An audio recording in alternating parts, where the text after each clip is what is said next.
The people of Black Hollow never spoke of the Spectre's wake. It was an unspoken rule, a superstition rooted deep in the town's history. Sailors who dared whisper its name would find their nets empty, their boats mysteriously damaged, or worse, never return from the waters of Mystic Bay. But Daniel Graves had never been one for superstition. A seasoned fisherman, he had spent his life on the sea, weathering raging storms and navigating treacherous currents. But hard times had come knocking. The fish had stopped biting, debts had piled high, and soon even his boat, the only thing he had left, would be taken from him. So when he overheard a group of old sailors whispering in the tavern about a forgotten wreck off the bay's jagged cliffs, Daniel listened. "A Spanish galleon," one old man had muttered, his voice barely more than a breath. Lost to time, swallowed by the sea, but not without its gold? Daniel had made up his mind before the night was over. He would find the wreck, claim his fortune, and leave Black Hollow for good.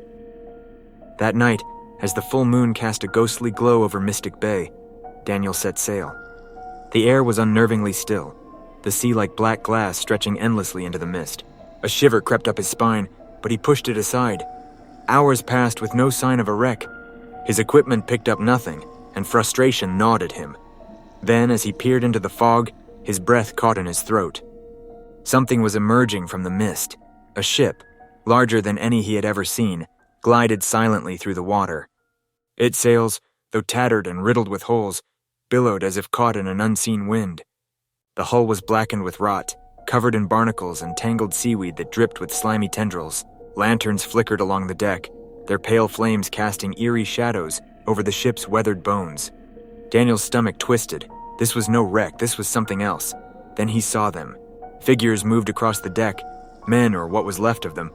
Their skin was pale and stretched thin over gaunt faces, their hollow eyes glowing like dying embers. They were dressed in tattered uniforms, remnants of another time, their skeletal hands gripping rusted cutlasses and rotting ropes. One figure stood apart from the rest, the captain. His once grand coat was now in tatters, his tricorn hat tilted atop a skull that grinned with an eternal, bone-chilling sneer.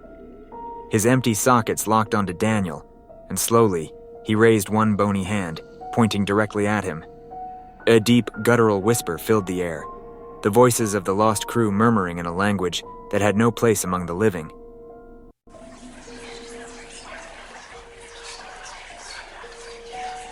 The ship creaked, a sound that was not just wood and water, but something more. A breath, a heartbeat. Daniel's hands trembled as he reached for the throttle. He yanked it hard. Nothing. The engine coughed and sputtered, but the boat wouldn't move. The ship surged forward.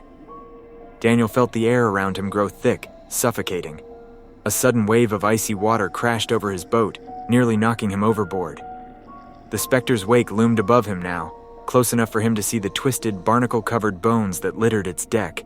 A scream echoed in his ears. His own.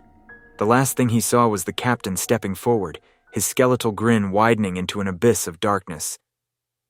By morning, Daniel's boat was found drifting near the docks, empty.